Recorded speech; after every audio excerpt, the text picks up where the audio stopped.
Olá a todos, começamos o programa Ponto de Vista. Eu recebo aqui o presidente da Ordem dos Músicos do Brasil, Seccional Alagoas, Gervásio Braz. Muito obrigado por ter aceitado o nosso convite, Gervásio. Presidente, dia 22 de novembro é o dia da música e a gente sempre faz uma...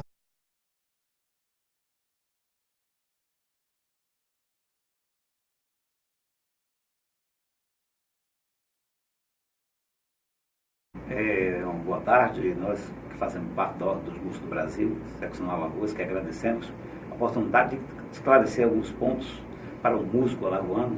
E a música é o nosso ser maior, né? Que é através da música que nós construímos, e por incrível que pareça, se constrói e se destrói muitas coisas e não se percebe. Mas a música em Alagoas teve as suas dificuldades, como não só em Alagoas, como todo o território nacional, em virtude de várias coisas que não eram feitas pela nossa instituição, que é a quem devíamos nos proteger, era que realmente deixou muita falha para o artista da música, que a Ordem dos Músicos do Brasil tinha um papel fundamental em dar força ao músico, em trazer qualidade para o músico, dar assistência ao músico e amparar os músicos em todos os aspectos.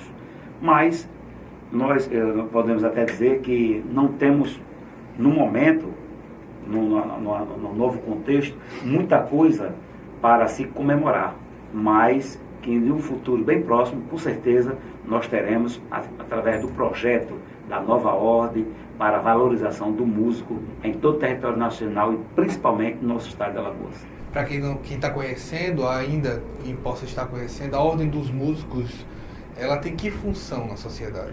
A função da Ordem dos Músicos seria a função crua da lei, seria fiscalizar o profissional da música, que ainda se pergunta, fiscalizar o quê?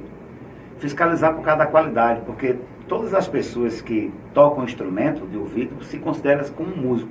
Mas falando a nível de profissão, a função da Ordem dos Músicos é de apoiar o músico em todos os seus aspectos, né? Em todos os sentidos, na sua área profissional, na sua área emocional, e dar um suporte ao músico, porque a dificuldade do músico é muito grande. Nós somos hoje mais de 8 milhões de músicos em todo o país, e apenas 5% desses conseguem o seu êxito de crescer, desenvolver um padrinho, ou então porque tem uma família que tem condições financeiras para ajudá-lo.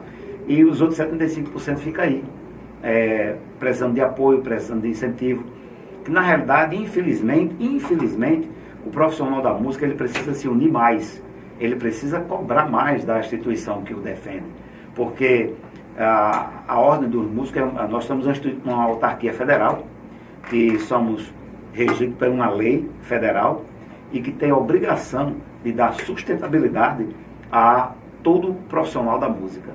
E a função social do músico e da ordem é de trazer qualidade e dignidade para o profissional da música. Você falou logo no início, fiscalizar. O que é fiscalizado pela ordem? Hoje a ordem está, o Supremo Tribunal Federal, hoje, por causa de alguns procedimentos que a ordem não fazia, seria fiscalizar o exercício da profissão.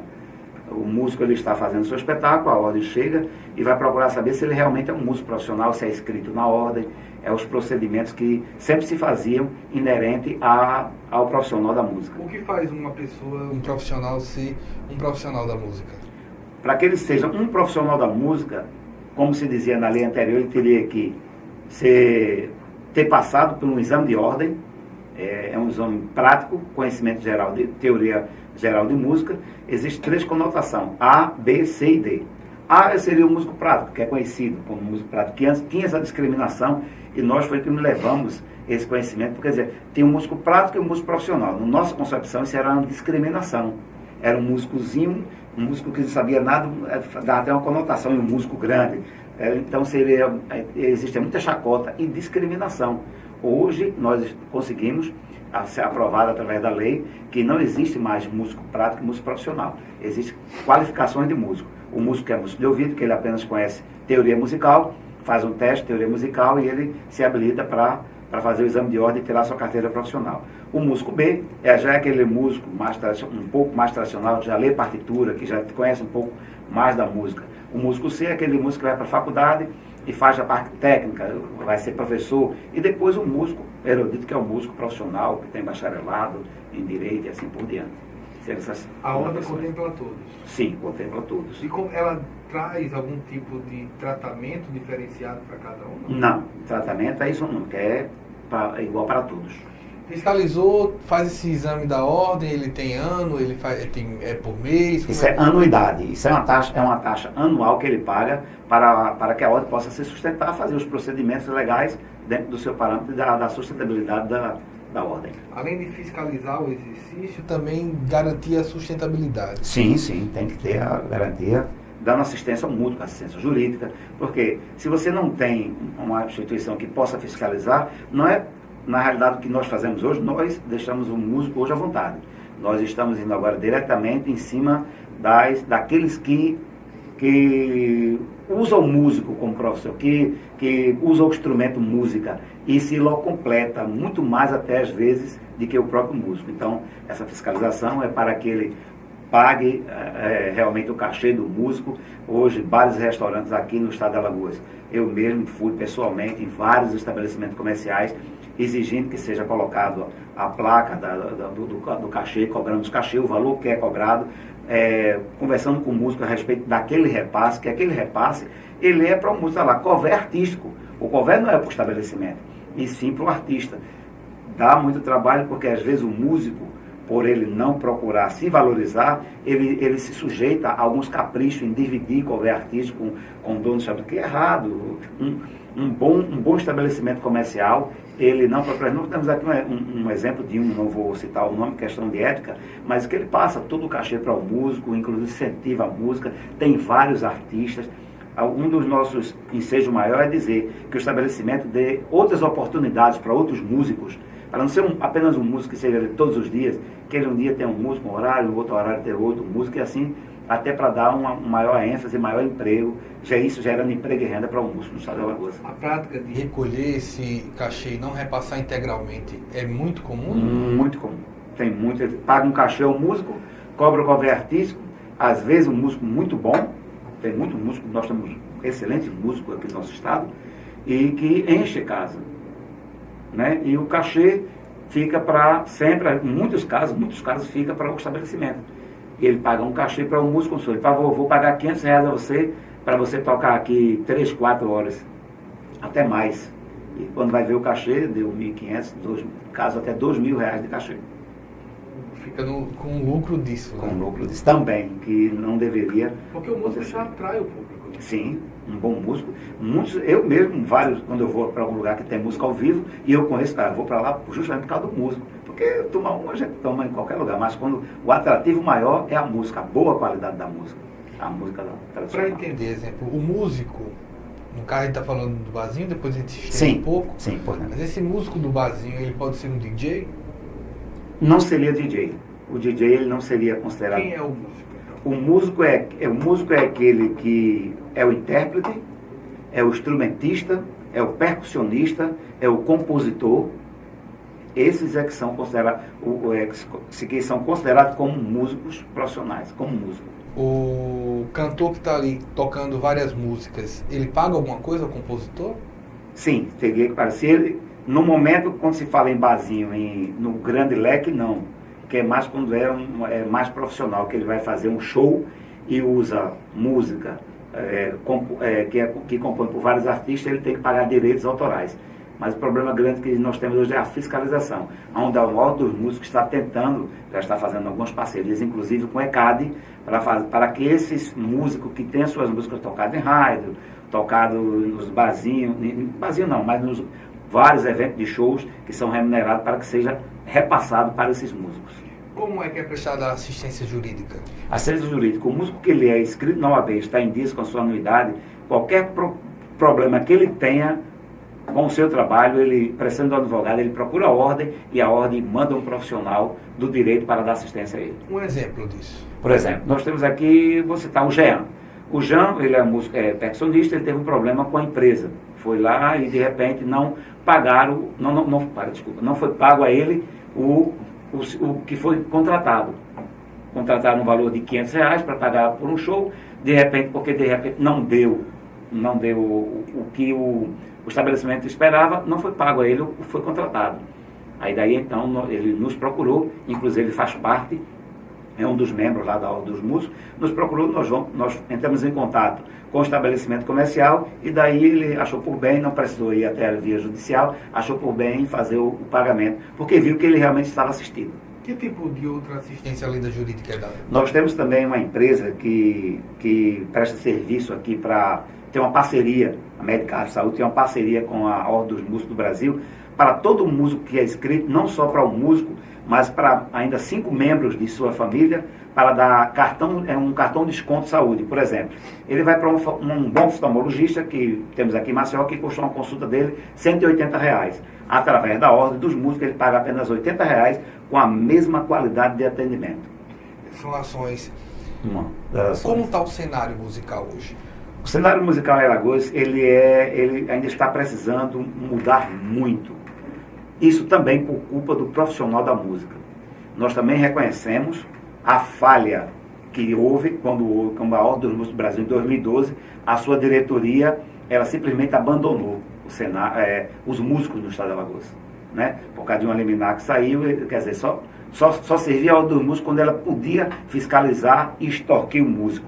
Quando ela para começar a fazer a prestação de serviço, mostrando qualidade de serviço, então ninguém queria esse tipo de trabalho. Então a qualidade da música ficou muito solta.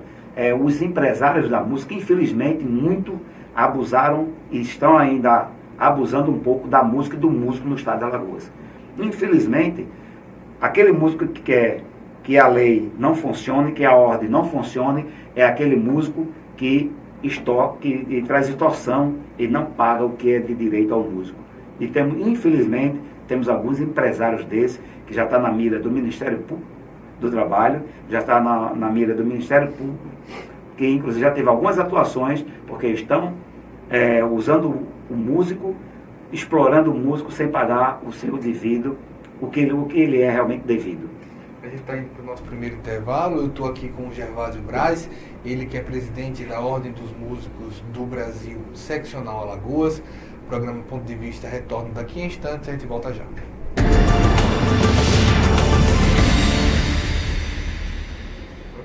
Quando aquele seu amigo namorador teve a primeira filha, você falou que ele passou de consumidor a fornecedor?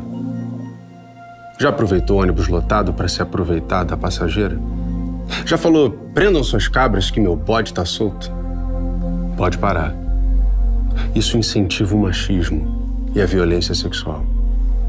A gente só muda a cultura do estupro mudando o nosso modo de ver o mundo. Machismo. Já passou da hora. O que é urgente para você? Para muitas famílias, a prioridade é não morrer de frio. Eu agradeço todo mundo que está doando os cobertores por causa do frio, né? Para esquentar meus filhos, principalmente, né? Quando a LBV chamar, diga sim.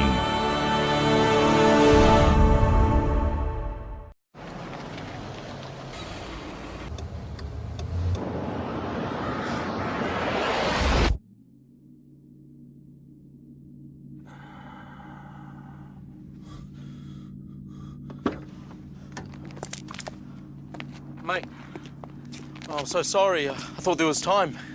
He's just pulled out. I don't have time to stop. Oh, come on, mate. It was a simple mistake. I know if I was going a bit slower. Please. I've got my boy in the back.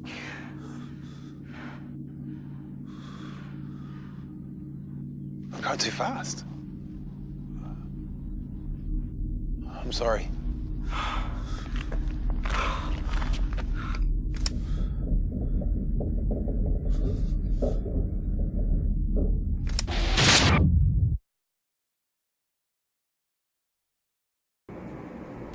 Voltamos com o programa Ponto de Vista. Eu estou aqui com Gervásio Braz, presidente da Ordem dos Músicos do Brasil Seccional Alagoas.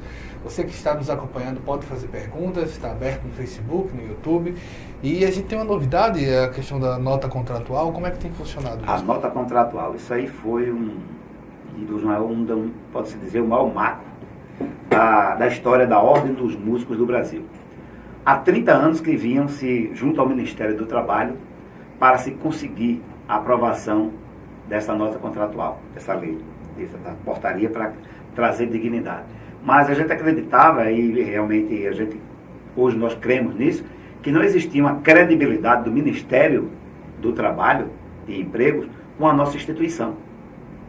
Então, como houve uma nova mudança, que o Conselho Federal foi mudado e tirou aqueles que há mais de 40 anos tomavam conta da Ordem dos Músicos do Brasil, nós provamos que agora a Ordem dos Músicos está com os verdadeiros músicos que querem trazer dignidade para os seus parceiros, para os seus pares.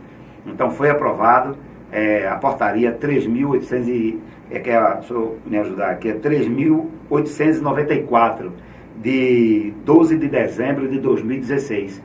Ela foi aprovada. A nota contratual agora será digna para o profissional da música. Mas explica o que é essa nota contratual. A nota contratual ela vai dar a garantia para que o músico você vai ser contratado para um show temporário, eventos temporários, trabalho eventual, que não se teria garantia nenhuma. E também com isso ganhou tanto o músico como as instituições que representam, porque os sindicatos hoje terão são quatro vias essa nota contratual. Ele vai ser contratado por fazer um trabalho ali, 20 mil reais. Ele vai ter a garantia de receber esse dinheiro, porque essa nota contratual, ela é um título executivo. Ela já é um título executivo. Se você não receber, você pode entrar com a execução que você receberá com juros e correção. Isso reconhecido, isso perante todos os poderes da nossa nação. Como é que acontecia? Por que foi necessário criar a nota? É porque a nota contratual, ela vai dar força como se fosse um alvará que você tem para receber um valor do seu trabalho. Mas né? Isso daí provavelmente decorreu de um problema que Sim, está estabelecido. Vários problemas, as pessoas contratavam os músicos, faziam o contrato chamado contrato de gaveta, muitas prefeituras, até para a questão de licitações, se fazia apenas para constar lá e o músico não recebia. Como não tinha uma garantia judicial, ele não recebia, fazia shows, os atravessadores cobravam ali 40, 50 mil reais, pagavam o músico 10 mil. Através dessa nota contratual isso não vai mais acontecer, porque o que tiver ali na nota contratual, o músico ele pode até dividir. Repassar depois. Repassa depois. Mas tem que cair na conta. Tem que cair na conta dele. É uma garantia para o músico de recebimento. Com isso ele vai recolher o seu imposto de renda, ele vai poder dizer, eu ganho X por mês, ele vai poder, essa nota contratual, ele vai arrecadar INSS, né? E vai dar garantia de emprego para ele, porque ele vai dizer, não, eu tenho aqui um X, até para ele fazer créditos, comprar no comércio, sua renda, a nota contratual, ele tem renda mensal ou trimestral e assim por diante. Um músico, hoje, ele precisa ter uma empresa, precisa abrir uma MEI? De forma alguma. É justamente a nota contratual para que ele não venha se prejudicar. Quando ele abre uma MEI, uma empresa, ele se prejudica. Ele vai pagar vários impostos. E a nota contratual trouxe essa garantia para que o empresário não abuse do músico mandando ele abrir uma MEI, porque ele não vai ter vínculo nenhum empregadício. Ele vai se prejudicar, infelizmente o músico não se percebe, mas quando ele vai ver tudo que ele fez, ele teve um prejuízo enorme. Em muitos casos ele vai pagar para trabalhar. Toca em barzinho, por exemplo. Ele mesmo que tem que recolher INSS? Ele mesmo que tem que recolher o seu INSS. A ordem faz esse tipo de conscientização? A nova ordem está fazendo com o músico, inclusive, eu acredito que a partir de fevereiro nós vamos dar cursos na área com profissionais da área, chamando o músico, isso inteiramente gratuito, para que o músico possa saber como ele deve usar, como ele deve estar no meio social e como ele deve pagar os seus tributos para pensar no seu futuro. Porque terminava, em alguns casos, o músico sendo... A música sendo para o músico uma segunda profissão, né? Ele Sempre. era advogado e músico. Infelizmente. Ele era fiscal e músico. Infelizmente, hoje, a pessoa chega e diz, qual a sua profissão? Ele vai dizer, eu sou músico. Aí a pergunta é, você faz o quê? Eu sou músico. Sim, mas o senhor faz o quê? Quer dizer, porque ele está vinculado o músico a uma outra profissão. Um profissional liberal, advogado, engenheiro, trabalhar no comércio. Nós temos muitos músicos, muitos. Mas o nosso maior intuito é com o projeto Música e Esperança, para trazer resgatar a dignidade do músico, para ajudar aquele que está no meio das drogas a ter uma profissão, para que ele tenha a música como profissão e se valorize. Um dos fatos mais importantes para o músico é a valorização do músico. Porque para ganhar legal tem que também, tipo, Vocês têm não que tem o estar... FGTS, Exatamente. tem o INSS. É porque, infelizmente, às vezes nós só queremos vir a nós. Aí ao vosso reino nada. E trabalhar na informalidade não é bom. O futuro, nós temos hoje uma quantidade imensa de músicos abandonados. Nós estamos com esse projeto Esperança, já tem vários músicos que foi resgatado em São Paulo, em Brasília, e vamos começar também. Foi um projeto que foi lançado, foi jogado, e ele está dando certo. E nós vamos expandir ele para todos os estados da federação. É o projeto Música e Esperança. E isso daí, esse lado social também de solidariedade também é muito presente no músico de uma forma geral também, né? Com certeza. Como é que isso é conversado? Esse projeto, o projeto Esperança, ele vai trazer justamente para resgatar a dignidade, para que nós possamos se reunir e dar oportunidade para aquele que de repente teve tanto sucesso, mas infelizmente se envolveu em meios errados, com drogas, muitas coisas, e perde o brilho. E quando ele perde o brilho, ele não volta, é muito difícil ele voltar de novo. Para ele tem que ser muito bom, se ele não tiver uma ajuda, um braço, que vamos aqui continuar a dar dignidade a ele realmente se perde e continua na informalidade, nas drogas, e se acaba. E morre a míngua. Quando a gente está falando disso, a gente falou que a ordem anterior estava saindo, acéfala, né, de suas obrigações. Ela não defendia a classe? Infelizmente, a ordem dos músicos, ela só fazia tirar músico de palco e mais nada. Ela chegava, essa é a nossa carteira da Ordem dos Músicos do Brasil, que é através dessa carteira que nós somos profissionais da música. Então, se você não tivesse com a sua anuidade em dias, a ordem chegava e parava o show, mas parava literalmente o show. Já teve vários problemas aqui no estado de Alagoas. Qual era a função da ordem? Ela não procurava saber se o cara teve um problema, se teve doente, se de repente estava com problema com seus familiares, por que ele não pôde adimplir, pagar uma anuidade que na época é R$170, né? Então seria justo chegar e tirar o músico do palco e não conversar com ele, não procurar saber os motivos. Então era terrível o comportamento. Eu mesmo já tive vários problemas com a minha instituição, que é a Ordem dos Músicos do Brasil, né, a qual hoje tenho a honra de representá-lo. Isso nasceu em 1986, nós estávamos em Recife, e meu pai também na época, como músico, e chegou a Ordem dos Músicos. Nós temos 2 músicos nossos, que não sei porquê, parece que um estava sem a carteira no momento e o outro parece que tinha, eu não lembro bem, mas era alguma coisa, algum problema. E eles chegaram para parar o show. Naquele momento eu virei para ele, um garotão ainda, e disse: vocês com uma instituição tão séria dessa, tão importante, não sabem valorizar o músico. Mas quem sabe um dia eu não estarei tomando conta, né, ou de frente dessa instituição, para mostrar como se realmente defende o músico e a música na nossa nação. E isso, quando me surgiu o convite, essa lembrança, há mais de 20 anos, veio à mente. Poxa, como a nossa palavra e o nosso comportamento, a semente que nós plantamos tem poder.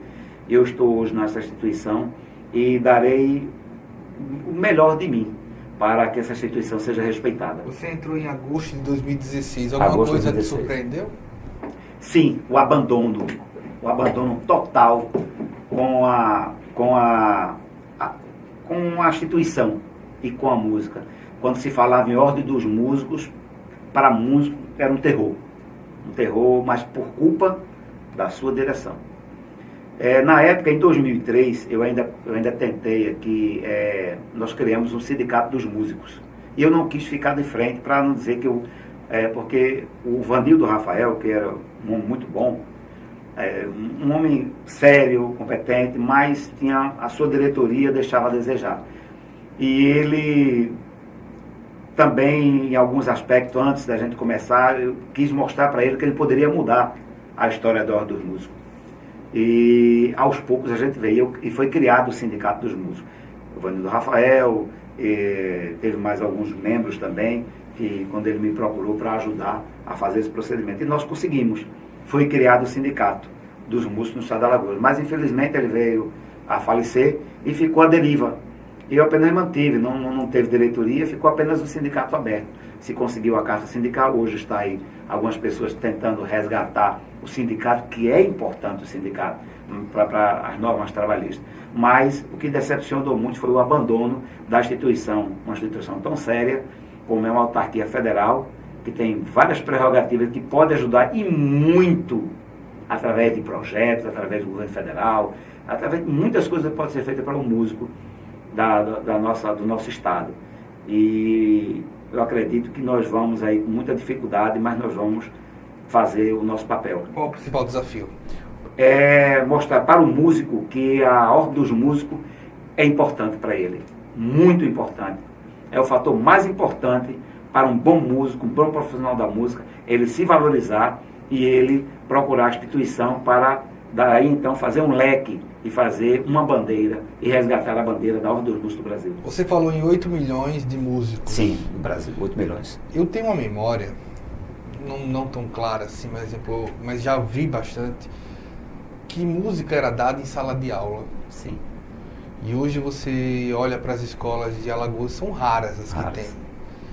A Ordem pensa em termos de estruturar o músico e de formar o músico, algum tipo de estratégia em termos de apresentar.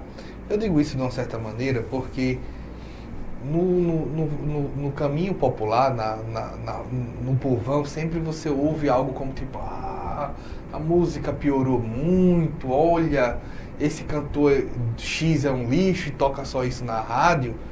E eu sempre tenho uma tese pessoal, eu digo, não dá para gostar de ópera sem ninguém lhe apresentar a ópera. Não dá para gostar de boa música se ninguém lhe apresentar boa música. Tem algum tipo de estratégia que, em termos nacionais, os músicos, a ordem, quem faz a música pensa para melhorar? Sim, com certeza. Só para você entender o porquê de hoje muitas prefeituras, o Estado, não está querendo dar ênfase. Inclusive, o próprio músico ele deu um tiro no seu próprio pé.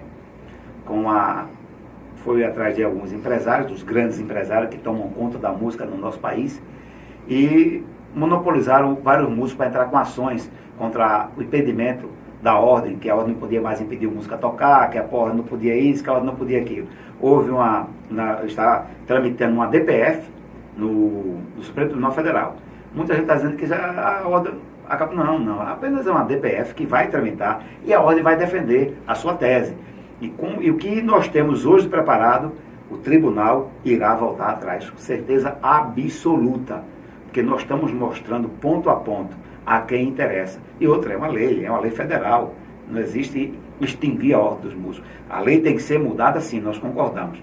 E o maior projeto que nós temos é música nas escolas. Nós tivemos agora, no dia 8, em Brasília, a audiência pública, que foi inerente para que possa interagir e voltar o projeto Música nas Escolas. Já estamos marcado a audiência, esperando só a pauta do Ministério da Educação. Nós estaremos lá para que seja implantado em todo o Brasil o projeto Música nas Escolas. Já começou em São Paulo, o governo de São Paulo já abraçou a causa, o governo de Minas Gerais, da mesma forma. Estamos em Salvador com o pessoal que a gente faz também parte do Conselho Federal, por isso que eu também sempre participo. E nós vamos também marcar aqui com o governo do Estado e mostrar a importância de música nas escolas. E nós já temos uma bandeira branca com o leque aberto para que isso volte. E a Ordem dos Músicos do Brasil irá trabalhar para implantar no projeto Música Esperança, que vai ser o mesmo segmento de Criança Esperança, que são várias ONGs que ajudam esse procedimento. O projeto Música nas Escolas e Música Esperança vai fazer o mesmo contexto e nós estamos trabalhando para ter, a partir já do ano que vem, de fazer um grande evento e trazer uma escola de música para o estado de Alagoas. Pois bem, quero agradecer, Gervásio, por todas as explicações e ver se a mulher fica à disposição. Nós é que agradecemos essa oportunidade, estamos aqui e a Ordem dos Músicos do Brasil está com as portas abertas. A gente segue no ponto de vista. Na volta, vamos falar com Oswaldo Maciel. A gente volta já. Obrigado, Gervásio.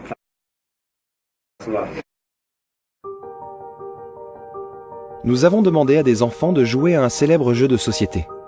Normalement, les règles sont les mêmes pour tous, mais pas cette fois-ci. Bonjour les enfants. Bonjour.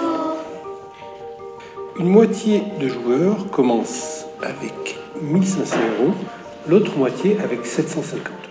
Mais ça se fait pas. Ça se fait pas. Un des joueurs favorisés aura 3 rues et 2 maisons dès le début de la partie. 3 rues et 2 maisons. Non. Ça se fait pas. C'est injuste. Un joueur possède une carte qui lui permet de ne jamais aller en prison. Toi tu vas en prison. Pourquoi? C'est comme ça, c'est la règle. 1, 2, 3, 4. Comme tu as des béquilles, tu ne peux pas acheter de carte. Tu passes par la case départ, normalement c'est 200, mais toi, comme tu es une fille, c'est 150. Pourquoi? Et les garçons ils gagnent combien s'ils passent à la case départ? 200. Pourquoi? Tu as fait 6 dés-là. Mais il n'y a que des 1. Mais ça se fait pas. Mais t'as vu la tricherie. Mais toi, par exemple, tu vas pouvoir acheter que la première partie. Et pourquoi? Mais pourquoi? Ça m'énerve.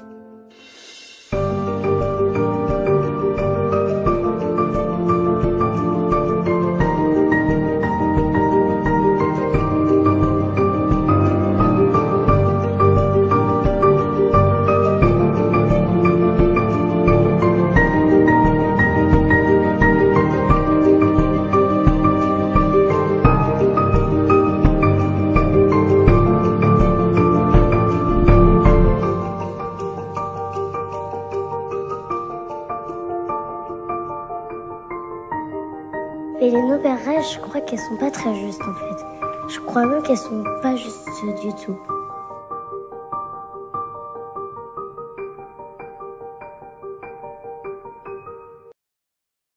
O mundo mudou, as necessidades mudaram. Partido agora é o usuário. Atendimento é online. Reunião pode ser via chat. Autos estão no browser. Formulários são eletrônicos. Papéis serão eliminados. Benefícios para você e para a sociedade. Tudo mais rápido, mais seguro e mais prático. Como a justiça deve ser. PJE na Justiça Eleitoral. Quando fiquei sabendo que tinha tuberculose, imaginei, é o fim. Mas logo descobri, tuberculose tem cura. Se parar o tratamento, a doença pode voltar, mais forte. Família, amigos, profissionais de saúde, todos juntos contra a tuberculose. É bom saber que eu não estou sozinho. Em caso de tosse por mais de 3 semanas, procure uma unidade de saúde. Pode ser tuberculose e o tratamento precisa ser feito até o fim.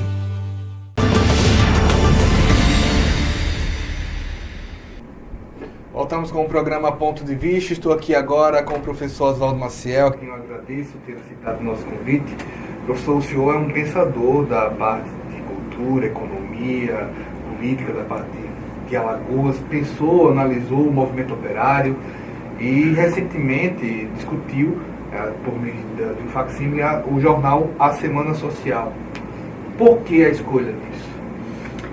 Olha só, eu acho, Wendel, que um pouco do que ajuda a entender a minha trajetória enquanto pesquisador, enquanto historiador, é entender um pouco a história do Brasil, a história de Alagoas, a partir de um ponto de vista de baixo, digamos assim, certo? Um ponto de vista que leva em consideração não os marechais, que leva em consideração não as grandes figuras das oligarquias alagoanas, certo? Mas sim o trabalhador comum, o trabalhador que se organiza, a dona de casa da periferia, certo? O escravo quilombola. Então eu faço parte de uma geração de historiadores brasileiros que quer contar a história do Brasil de um outro jeito. Sai Pedro Álvares Cabral, entram os índios caetés, tá entendendo? Sai Getúlio Vargas e entra a força da organização dos sindicatos. Não foi Getúlio Vargas quem articulou a CLT, foi a pressão dos trabalhadores organizados que impôs ao governo a necessidade de se consolidar determinados direitos em um determinado momento, entende? Então eu faço parte de uma geração de historiadores brasileiros que reconta a história do Brasil. No meu caso em particular, eu me dedico à história de Alagoas com mais ênfase e faço essa dedicação à história de Alagoas a partir dessa perspectiva, né? No nosso caso, inclusive, a gente tem uma historiografia que é muito elitista, muito aristocrata. É uma historiografia que pensou muito do ponto de vista da açucarocracia, tá entendendo? É uma escrita que está voltada para seletiva, até hoje, tá entendendo? E que escondeu boa parte digamos assim, das forças mais generosas da população alagoana, certo? Então, desde o meu trabalho de mestrado, passando pelo meu doutorado, os projetos de pesquisa com os quais eu venho trabalhando, a gente tem tentado dar uma visibilidade a esses segmentos que foram silenciados e que foram calados por essa historiografia, digamos assim, oficial. Geralmente a aristocracia, mundialmente falando, historicamente falando, ela está ligada muito ao poder. Né? Temos exceções, mas geralmente a versão oficial da história, ela é uma versão da aristocracia. Isso. É uma luta contra essa versão oficial? Exatamente. Tem um grande pensador, Walter Benjamin, que ele fala que os vencidos, eles foram vencidos e continuam sendo derrotados toda vez que a gente conta a história do jeito que os vencedores querem. Então é preciso que haja um historiador comprometido com essas figuras que foram parcialmente derrotadas para tentar recuperar o clamor que eles deixaram no rastro da história, para tentar fazer com que eles sejam ouvidos no presente, como uma espécie de lampejo. Está entendendo? Quem é o operário de 1917 em Alagoas? Olha, o operariado de Alagoas de 1917 é um operariado que se concentra, digamos assim, em 2 ou 3 grandes categorias.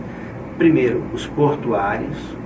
Segundo, os trabalhadores da indústria têxtil, que já era uma indústria relativamente forte em Alagoas no período, e os trabalhadores do comércio. São talvez as 3 principais categorias que a gente tenha de trabalhadores em Maceió no início do século XX. E de alguma forma o que eu vim estudando conta um pouco a formação da consciência, as principais condições, as relações de trabalho que eles estabeleciam, as condições de trabalho, os embates que ocorriam tanto na esfera pública quanto no interior da loja do comércio, por exemplo, a casa comercial abria, então havia determinadas relações que você só conhecia, digamos assim, do balcão para dentro. Então é um pouco essa história que a gente conta. E junto com isso, a gente tenta rastrear um pouco as formas de organização desses trabalhadores. Na verdade, desde o século XIX, né, eu consegui remontar as primeiras organizações de trabalhadores em Alagoas à década de 1870, por exemplo. Quer dizer, ainda no período da escravidão, no Brasil monárquico, no Brasil extremamente elitista, em que a censura era muito forte, a gente já viu os trabalhadores se organizando nas sociedades mutuais, certo? Algumas dessas sociedades mutuais, elas têm uma longa tradição. Por exemplo, a Sociedade Auxílio e Perseverança dos Caixeiros de Maceió, que surge no início da década de 80, de 1880, ela vai existir, vai sobreviver até a década de 1950. Quer dizer, cerca de 80 anos seguidos, desde, digamos assim, uma época de escravidão até meados do século XX. Essa forma de organização dos trabalhadores do comércio vai continuar vai existir aqui em Maceió. Então, uma série de outras entidades mutuais composta por trabalhadores, a Associação Tipográfica Alagoana de Socorros Mútuos e outras entidades relacionadas a categorias. E a partir daí eu digo que essa é uma primeira forma de organização e de consciência desses trabalhadores. Num segundo momento, já a transição do Império para a República, final do século XIX, os primeiros anos do século XX, a gente percebe que vão surgir as primeiras formas de resistência, digamos assim, mais classista. É quando vão surgir as formas de organização que têm características típicas do sindicalismo moderno, digamos assim, certo? Então, nesse segundo momento, a gente percebe que há um diálogo com essa tradição das sociedades mutuais, mas ao mesmo tempo há uma ruptura. Ele já propõe a greve, por exemplo, ele já propõe formas de mobilização que são muito mais radicais do que as que eram propostas pelas sociedades mutuais. Quando a gente pensa nos operários, ou no operariado, e a gente pensa em São Paulo, Rio, a gente vê claramente uma influência de um sindicalismo, ou de uma influência política europeia. Esse operário também veio com algum tipo de reflexão, pelo menos eu estou colocando até para você me contestar se eu estiver completamente errado. Ele chega com algum tipo de influência dessa cultura política de embate, de uma certa maneira, da europeia. A Alagoas tinha isso? Sim, o Brasil inteiro vai ter, com suas gradações, com suas diferenças, com suas peculiaridades, mas o Brasil inteiro vai ter. Pelo menos assim, as grandes cidades que estavam começando a surgir naquele momento já tinham isso de maneira, porque eram cidades, regiões mais complexas, isso já estava, digamos assim, bem acabado. As cidades de médio e pequeno porte, Maceió, por exemplo, no início do século XX, tinha 30, 35 mil pessoas. Então, era uma cidade relativamente pequena, mas já conseguia, digamos assim, apresentar várias das facetas dessa luta de classes que estava ocorrendo naquele período. Você falou em 1870, você já tem aqui algumas décadas, mas uma influência muito direta de Marx, no sentido de algum tipo de mensagem que já circulava, de tipo direitos, luta de classe. Isso já tinha algum tipo de discussão, não tinha, professor? Sim, a gente vai ver primeiro essas reivindicações por direito e por, digamos assim, fazer com que o Estado cumpra determinados deveres e obrigações para com o restante da sociedade, já no século XIX, a partir de uma influência, digamos assim, de um liberalismo radical, eu diria isso. Em Alagoas, as primeiras referências socialistas eu vou encontrar na década de 80. No início da década de 90, o nome do Marx já começa a aparecer aqui. Uma coisa curiosa, eu mapeei isso muito bem na minha dissertação. É uma coisa curiosa a recepção desse socialismo aqui em Alagoas, porque normalmente eles não eram traduzidos diretamente, digamos assim, da língua original para o português. Marx, por exemplo, era traduzido do alemão para alguma língua latina, o espanhol, ou francês, e de lá era traduzido para o português. Isso da década de 1890, eu mapeei inclusive os principais textos de Marx que circulavam aqui no início do século XX.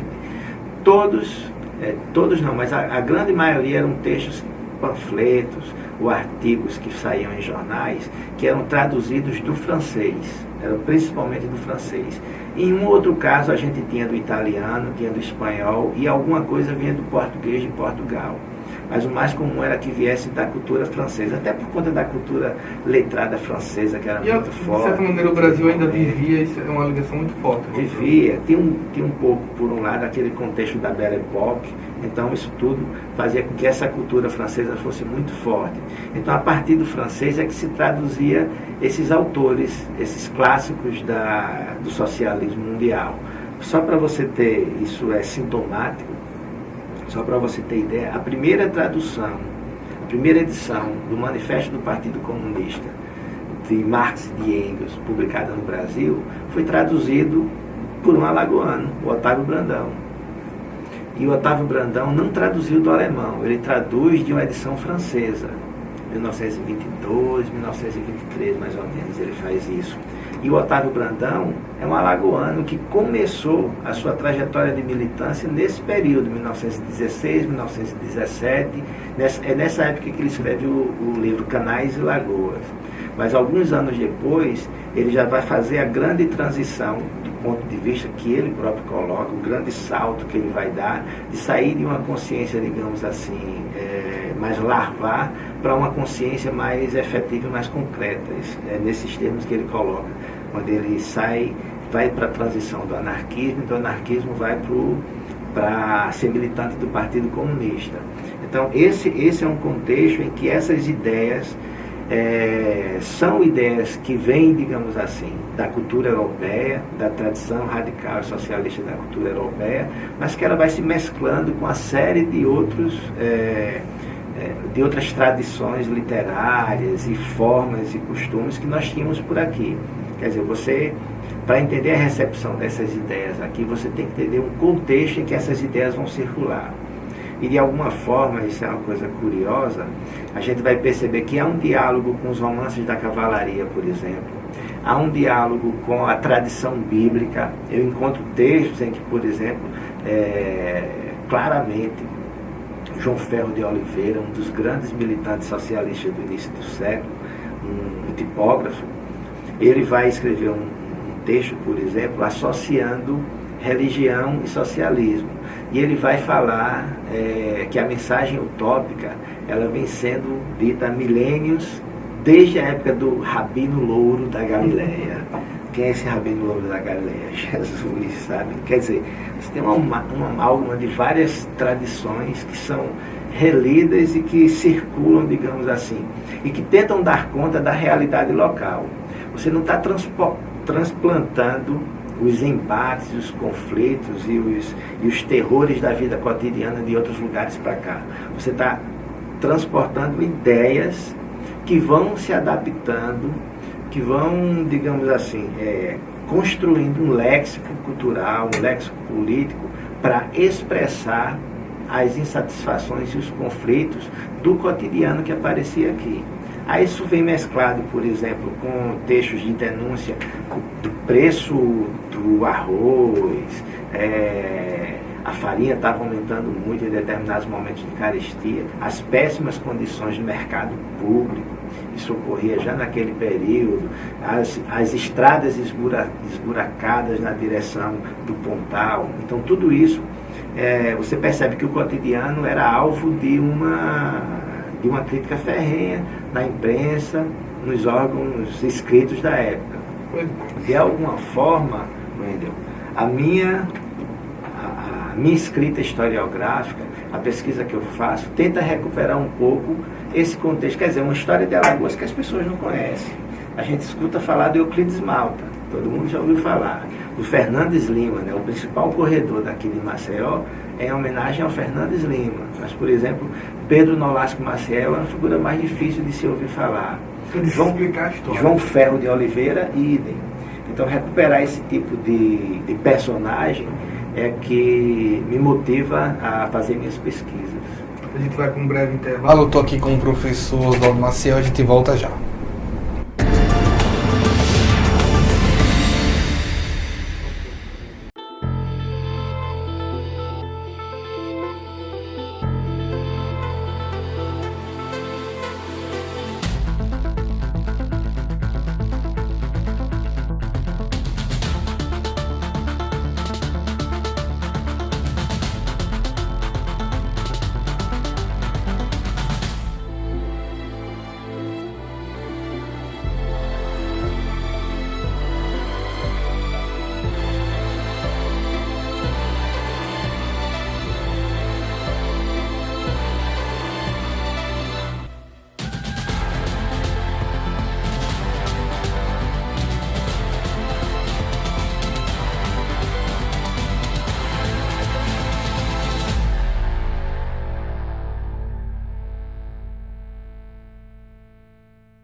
Voltamos com o último bloco do programa Ponto de Vista. Eu estou aqui com o professor Oswaldo Maciel. Professor, a impressão que se dá é que às vezes não se dá ou não se conta direito a história de Alagoas. É uma impressão correta ou é equivocada? A história de Alagoas não é contada, ou quando é contada, ela é mal contada, tá entendendo? A gente associa muito a cultura alagoana é uma cultura lagunar, não é isso? Eu escuto muito. Eu gosto de brincar dizendo, a cultura pode até ser lagunar, apesar de eu questionar isso, mas a escrita da história de Alagoas não é lagunar, ela é lacunar. A gente tem muitas lacunas para entender o processo de formação histórica da nossa sociedade. Mas isso se deve a quê? A falta de divulgação ou a falta de pesquisadores? Isso se deve a muita coisa. Os nossos acervos são muito mal organizados e às vezes o acesso ao acervo é impeditivo. Muitos jovens pesquisadores têm dificuldade de ter acesso a acervos. A gente tem uma luta, vários historiadores, de organizar acervos e dar acesso a esses acervos para que novas pesquisas surjam.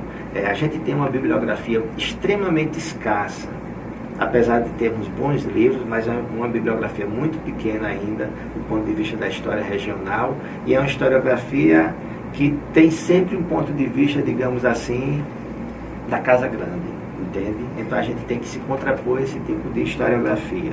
A gente tem também incentivos parcos, certo?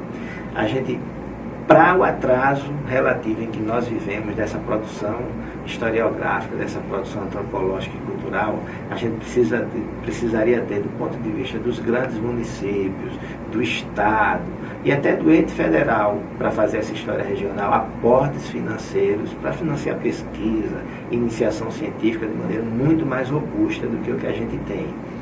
E tudo isso vem junto com a necessidade de, não adianta você fazer pesquisa de ponta se você não estabelece o diálogo com o sistema de ensino que nós temos.